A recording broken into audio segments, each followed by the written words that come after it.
I talked to eCapitol News Director Sean Ashley about other stories making news at the Capitol.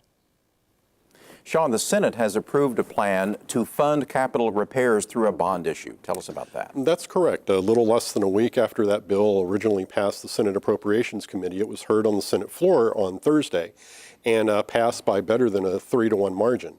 What this bill would do would allow the issuance of bonds totaling about $160 million to fund the repairs on the Capitol. You guys have reported on some of the problems there over time. There were a couple of arguments against the bill. One was whether the cost estimates were accurate. A year ago, a $120 million plan was approved that was found unconstitutional, so people wondered why it was $40 million more. The other concern is over the issuance of bonds themselves. Senator Patrick Anderson argued that these bonds, like some others that have been issued by the state, might be unconstitutional because they're not approved by a vote of the people. I suspect probably if this bill is cleared by the House that we may in fact see a lawsuit filed if it's signed into law to determine its constitutionality. That's a big if when it comes to the House. That's exactly right. For several years, the House has been reluctant to issue bonds. They continue to walk down that path, saying perhaps instead we should look at the rainy day fund, another argument that was raised on the Senate on Thursday. We'll have to see when the bill gets to the House whether they hear it, and if they're unwilling to do so, what sort of negotiations might take place to move that plan forward. The Senate is also moving forward on funding the completion of the American Indian Cultural Center and Museum.